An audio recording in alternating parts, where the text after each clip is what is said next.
Okay, you're going to need the phone for a variety of calls. There's a lot of different calls. Most salespeople never get good at any of them, much less all of them. The masters of sales, the master entrepreneurs, get good at all of them. Like any sport, if you're only strong at one thing, sooner or later the competition is going to beat you based on your weakness. They're going to disable your strengths and go to that thing that you're weak on.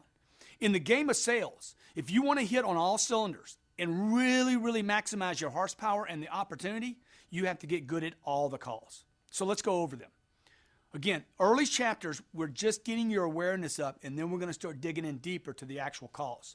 Number one, handling incoming calls, inquiries from the public about your product or your service, pricing, terms, contracts, or what you do.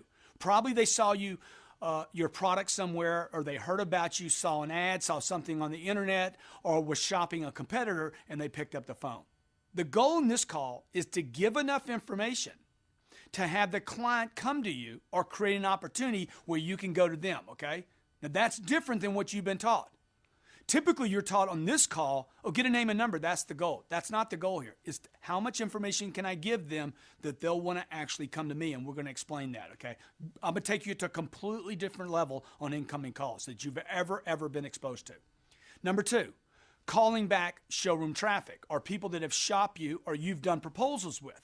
Calling back the unclosed is what we call this. I want to get back in front of someone I invested 3 hours with. How do I get back in front of them? This is a very difficult call for a lot of people. How do I get back in front of? How do I create interest again? How do I get them to take a second look at me? Do you know when I get back in front of somebody the second time, your closing ratio and mine will go almost to 80%? That is 4 times greater closing ratio on a second callback when I get actually in front of a person because of that callback. Number 3, creating new customers through the use of lists, leads, interest, referrals. This could be cold. It could be a warm call. It could be a really, really hot list. Somebody hit the net and said, I'm very interested in this product and I'm going to be buying it in the next 3 days. Okay, and we'll handle those. 4, follow-up of sold customers. This is that outbound call where we pick up the phone and call someone that has bought from us and start replacing them and creating new business as a result of this phone call.